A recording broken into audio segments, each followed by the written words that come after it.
தான். ஸோ அது என்னென்னா உருளைக்கிழங்கு மசாலா வித் சப்பாத்தியோட சூப்பரான ரெசிபீஸ் பார்க்க போகிறோம். அதுக்கு முன்னாடி நம்ம சேனலை சப்ஸ்கிரைப் பண்ணாதவங்க சப்ஸ்கிரைப் பண்ணுங்கள், பெல் ஐக்கனை கிளிக் பண்ணுங்கள். அப்போ தான் நான் போடுற ஒவ்வொரு ரெசிபியும் உங்கள் மொபைலுக்கு உடனுக்குடன் நோட்டிஃபிகேஷனாக வரும். இப்போ வாங்க வீடியோக்குள்ளே போகலாம்.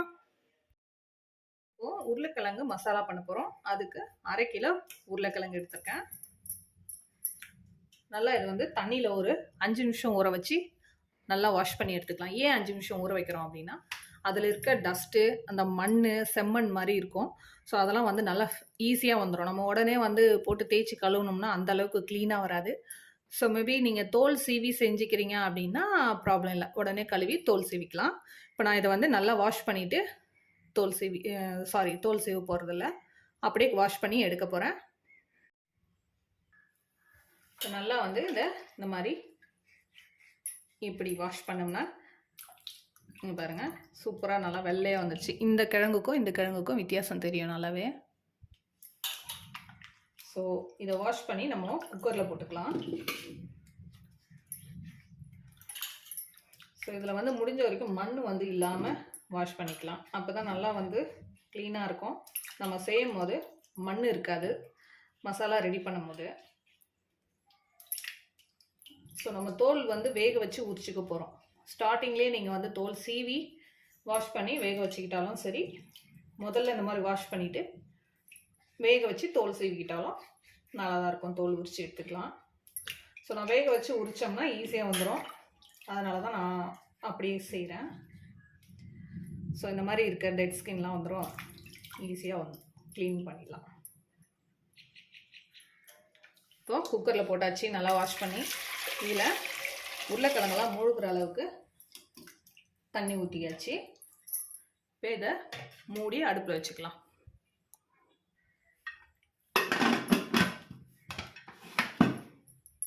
ஒரு 2 விசில் விட்டால் போதும்.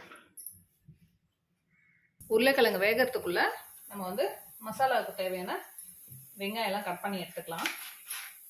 வெங்காயம் வந்து நீட்ட வாக்குலையும் கட் பண்ணிக்கலாம். இந்த மாதிரி வந்து குறுக்க ஒரு கீத்து போட்டு இந்த மாதிரி கட் பண்ணிக்கிட்டிங்கன்னா கொஞ்சம் நல்லா இருக்கும் குழந்தைங்க சாப்பிடும்போது. ரொம்ப நீட்டாக இருந்தால் ஒரு மாதிரி இருக்கும் குழந்தைங்க சாப்பிடும்போது. ஸோ இந்த மாதிரி கட் பண்ணி எடுத்துக்கலாம்.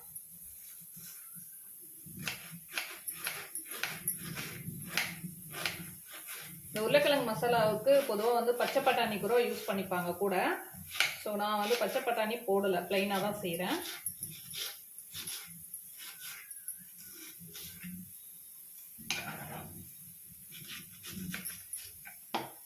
சப்பாத்தி, பூரி, பரோட்டா இந்த மாதிரி சாப்பிடும் போது இது வச்சுக்கிட்டு சாப்பிட்டோம்னா செம்மையாக இருக்கும்.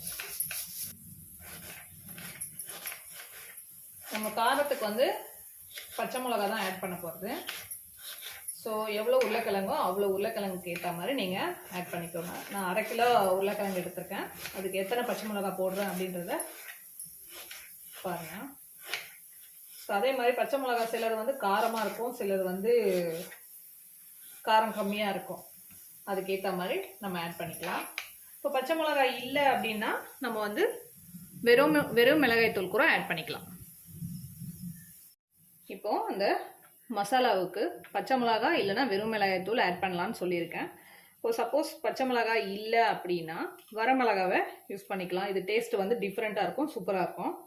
ஸோ இது வந்து காரம் வந்து அதிகம் இந்த மிளகாய், அதனால் நான் 4 மிளகாய் தான் போடுறேன் 1/2 கிலோ உருளைக்கிழங்குக்கு. ஸோ நீங்கள் சாதாரணமாக வேறு மிளகாய் காரம் கம்மியாக இருக்குது அப்படின்னா கம்மி பண்ணி போட்டுக்கோங்க. சாதாரணமாக காஞ்ச மிளகான்னு போட்டோம்னாலே காரத்துக்கு ஏற்ற மாதிரி தான் போட போகிறது. ஸோ இது காரம் அதிகமாக இருக்கும், அதனால் நான் 4 மிளகா தான் போட்டிருக்கேன். உங்களுக்கு காரம் கரெக்டாக வேணும் அப்படின்னா 1 மிளகா கம்மி பண்ணிக்கோங்க. இந்த மிளகாயை 2 கட் பண்ணிக்கோங்க. ரொம்ப வந்து குட்டியாக கட் பண்ண வேண்டாம். குழந்தைங்க சாப்பிட்றாங்க அப்படின்னா குட்டியாக கட் பண்ணும் போது உங்களுக்கு காரம் வந்து அதிகமாகிடும், வாயில் மாட்டிடுச்சுன்னா சாப்பிடும் போது. ஸோ இது ரெடி. இப்போ நம்ம மசாலா ரெடி பண்ணுறதுக்கு முன்னாடி மாவு பிசைஞ்சு வச்சிடலாம். மாவு வந்து நல்லா கொஞ்சம் ஒரு 1 மணி நேரம் ஊறினா தான் நல்லா சாஃப்டாக இருக்கும் சப்பாத்தியோ இல்லை பூரியோ. ஸோ நான் வந்து இந்த பிளெண்டரில் போட்டுக்கிறேன்.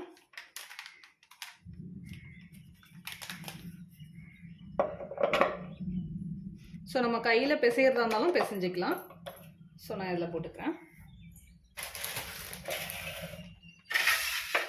இந்த மாதிரி மெஷர்மெண்ட் கப் இருக்கு. இந்த கப்பில் வந்து அளந்து போட்டுக்கலாம்.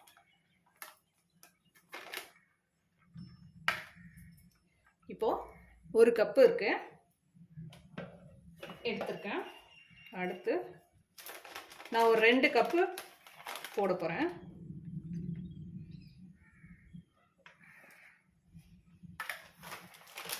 ஸோ 2 கப்பு மாவு ஆட் பண்ணியாச்சு. இல்லை 1 ஸ்பூன் சால்ட் ஆட் பண்ணிக்கிறேன். அடுத்து ஆயில் வந்து ஒரு 2 ஸ்பூன் ஆட் பண்ணிக்கிறேன். நம்ம அரைக்கும் போது மாவு பிசையும் போது லைட்டாக கொஞ்சம் ஆட் பண்ணி தான் பிளெண்ட் பண்ண போகிறோம். ஸோ அதுக்கேற்ற மாதிரி ஆட் பண்ணிக்கிறேன் ஆயிலு. ஸோ உங்களுக்கு நெய் வேணுன்னா கூட ஆட் பண்ணிக்கலாம். இப்போ இதில் உப்பு ஆயில் சேர்த்தாச்சு.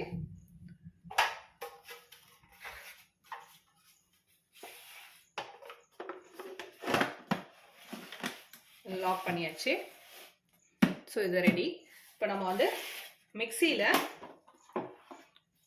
ஃபிக்ஸ் பண்ண போகிறோம். ஸோ ஃபிக்ஸ் பண்ணுறதுக்கு முன்னாடி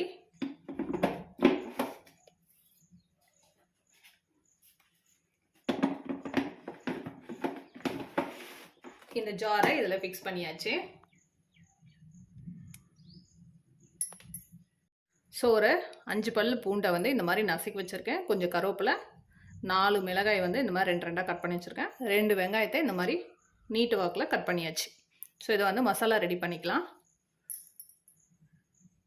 அடுப்பு பற்ற வச்சு இந்த மாதிரி கனமான பாத்திரம் ஒன்று வச்சாச்சு. கடாயி ஒரு 4 ஸ்பூன் ஆயில் சேர்த்துக்கிறேன்.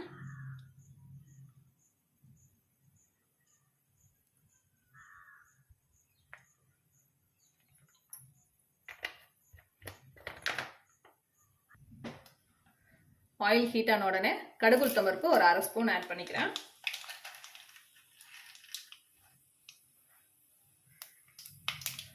அடுத்து கடுகு பொரிஞ்ச உடனே ஒரு 1 ஸ்பூன் கடலைப்பருப்பு ஆட் பண்ணிக்கிறேன்.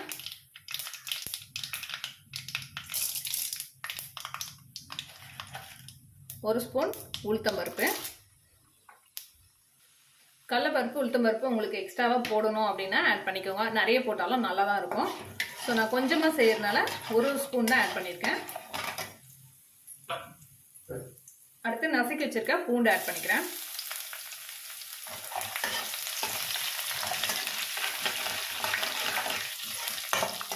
அடுத்து காஞ்ச மிளகா,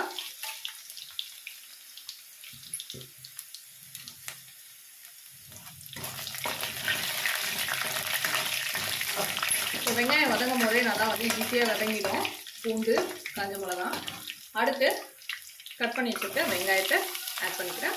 கருவேப்பிலையும் ஆட் பண்ணிக்கிறேன்.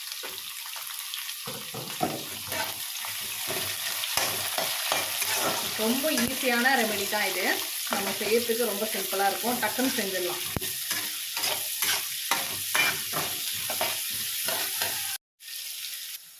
ஒரு ஸ்பூன் சோம்பு ஆட் பண்ணிக்கிறேன். என்ன பொரியும் போதும் போடலாம். இந்த மாதிரி வெங்காயத்தில் வதங்கும் போதும் போட்டுக்கலாம்.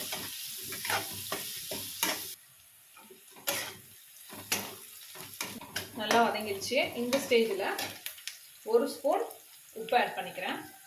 ஸோ இதை கூட தான் நம்ம வந்து உருளைக்கிழங்கு போட்டு ஸ்மாஷ் பண்ண போகிறோம். ஸோ நல்லா வந்து கிளறி விடலாம்.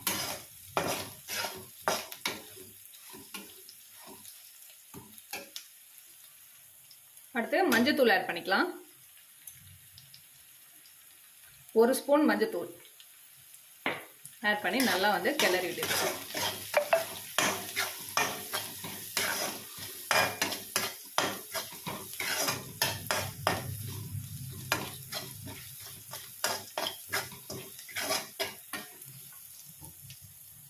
பார்த்தீங்கன்னா நான் வந்து மிக்சியில் அரைக்கல. இன்னைக்கு ஃபுல்லாக ஷட் டவுன். அது ஞாபகமே இல்லாமல் நான் மிக்சியில் எடுத்து போட்டாச்சு ஜாரில். ஸோ இப்போ திருப்பி வந்து ட்ரான்ஸ்ஃபர் பண்ணி நான் கையிலேயே வந்து பிசைஞ்சு எடுத்தாச்சு.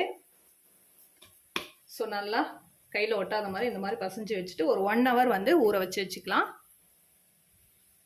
1 hour கழிச்சு நம்ம வந்து சப்பாத்தி திரட்டும் போது நல்லா நம்மளுக்கு என்ன ஷேப்பில் வேணுமோ அந்த ஷேப்பில் வந்து திரட்டிக்கலாம். ஸோ குழந்தைங்க டூருக்கு அந்த மாதிரி எங்கேயாவது போகிறாங்க, இல்லை டிஃபன் பாக்ஸ் நம்ம குழந்தைங்களுக்கு கட்டி அனுப்புகிறோம் அப்படின்னா ஒரு வெரைட்டியாக வந்து டிஃப்ரெண்ட்டாக வந்து நம்ம செஞ்சு கொடுத்தோம்னா ஷேப்பில் இன்ட்ரெஸ்ட்டாக வந்து சாப்பிடுவாங்க. ஸோ இப்போ இங்கே வந்து பார்த்தீங்கன்னா மசாலாவுக்கு வெங்காயம் வந்து நல்லா வதங்கிடுச்சு. ஸோ ரெடி ஆகிடுச்சு. ஸோ இந்த மாதிரி வந்த பிறகு நம்ம கேஸ் ஆஃப் பண்ணிக்கலாம். அதுக்குள்ளே நம்ம விசில் போயிடுச்சான்னு பார்த்துக்கலாம். உருளைக்கிழங்கு வெந்துட்டுருக்கோம். ஸோ சூப்பராக வெந்துடுச்சு. இதை வந்து தோல் உரித்து எடுத்துக்கலாம். இப்போ இந்த ஹீட்டோடு வந்து நம்ம உரிக்க முடியாது. ஸோ இப்போ இந்த சுடு தண்ணியை கீழே ஊற்றிட்டு 2-3 வாட்டி வந்து நார்மல் வாட்டர் ஊற்றி நல்லா வாஷ் பண்ணி எடுத்துகிட்டு அதுக்கப்புறம் வந்து தண்ணி ஊற்றி நம்ம தோல் உரித்தோம்னா நல்லா ஈஸியாக வந்து வர மாதிரி இந்த தோல் உரித்து எடுத்துக்கலாம்.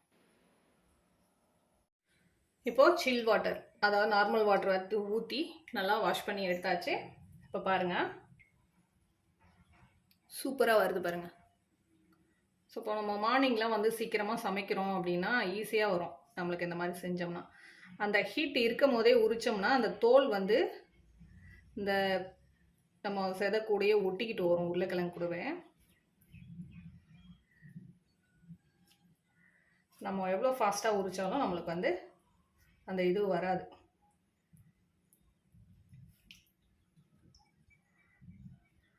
ஸோ சூப்பராக வந்துடுச்சு. இப்போ எல்லாத்தையும் உரிச்சு எடுத்துக்கலாம்.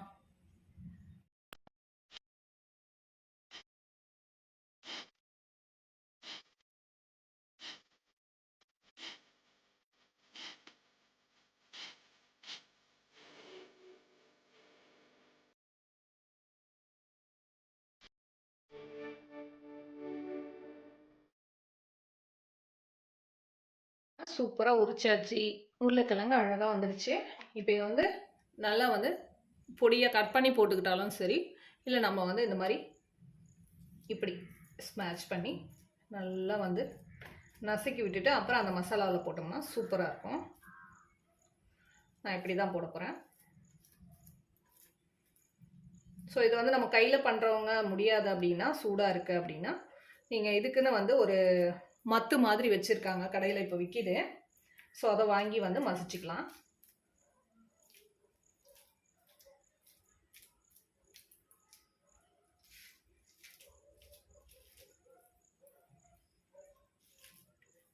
நல்லா வெந்துடுச்சுனால ஈஸியாக சீக்கிரம் வந்துடும். கொஞ்சம் சூடாக இருக்குது, பார்த்து பண்ணுங்க.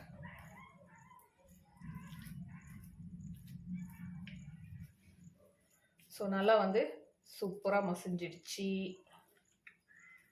பாருங்க, மாவு மாதிரி வந்திருக்கு.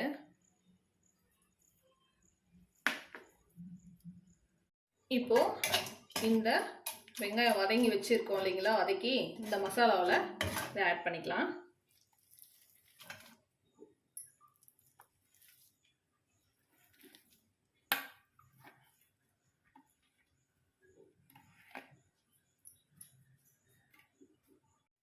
இப்போ நல்லா வந்து மிக்ஸ் பண்ணி விட்டுக்கலாம். இது வந்து இதே மாதிரி ட்ரையாகவும் வந்து நம்ம தொட்டுக்கிட்டு சாப்பிட்லாம். இப்போ தோசைக்கு வந்து உருளைக்கிழங்கு மசாலா வச்சு ஸ்பெஷல் மசாலா அப்படின்னு சொல்லி நம்ம ஆர்டர் பண்ணி சாப்பிட்றோம் இல்லைங்களா. ஸோ இந்த மாதிரி ரெடி பண்ணிவிட்டு அதுக்குள்ளே வச்சு தான் கொடுப்பாங்க தோசைக்குள்ளே. ஸோ இது வந்து நம்ம தண்ணி கொஞ்சம் ஆட் பண்ணிக்கிட்டோம்னா கொஞ்சம் லிக்விடாக இருக்கும். அப்படியும் வேணும்னா வச்சுக்கலாம்.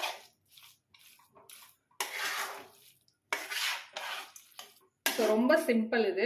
ரொம்ப நேரம் வந்து டைமும் எடுக்காது. உருளைக்கிழங்கை வேக வச்சுட்டு வெங்காயம் கட் பண்ணி இந்த மாதிரி வதக்கி வச்சுட்டு ரெடி பண்ணிட்டோம்னா சூப்பராக இருக்கும். இப்போ நம்ம வந்து உப்பு வந்து 1 ஸ்பூன் போட்டிருக்கோம். ஸோ அதுவே போதுமானது. சப்போஸ் உப்பு கம்மியாக இருக்குது அப்படின்னா டேஸ்ட் பண்ணி பார்த்துட்டு கொஞ்சம் ஆட் பண்ணி இந்த மாதிரி மிக்ஸ் பண்ணி விட்டுக்கோங்க. சூப்பராக இருக்கும். ஸோ சுவையான பூரிக்கிழங்கு ரெடி. இதே மாதிரி நீங்களும் வீட்டில் ட்ரை பண்ணி பாருங்கள், சூப்பராக இருக்கும். அதுக்கு முன்னாடி நம்ம சேனலை சப்ஸ்கிரைப் பண்ணாதவங்க சப்ஸ்கிரைப் பண்ணுங்கள். அப்போ தான் நான் போடுற ஒவ்வொரு ரெசிபீஸும் உங்களுக்கு அப்டேட் ஆகிட்டே இருக்கும் உங்கள் மொபைலில். அடுத்து நம்ம சப்பாத்தி ரெடி பண்ணிக்கலாம். பார்த்திங்கன்னா சூப்பராக சாஃப்ட் ஆகிடுச்சு 1 ஹவரில். கையிலையும் ஒட்டலை.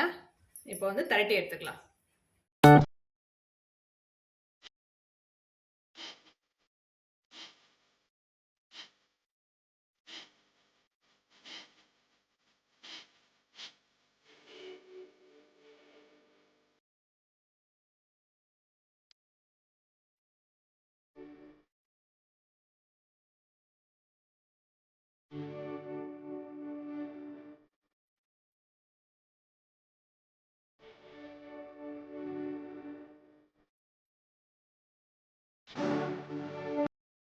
சுவையான உருளைக்கிழங்கு மசாலாவோட இந்த சப்பாத்திய வச்சுட்டு சாப்பிடும்போது சூப்பரா இருக்கும். இந்த ரெசிபி உங்களுக்கு பிடிச்சிருந்தா உங்க ஃப்ரெண்ட்ஸுங்களுக்கு ஷேர் பண்ணுங்க. Facebook, Instagramல ஃபாலோ பண்ணுங்க.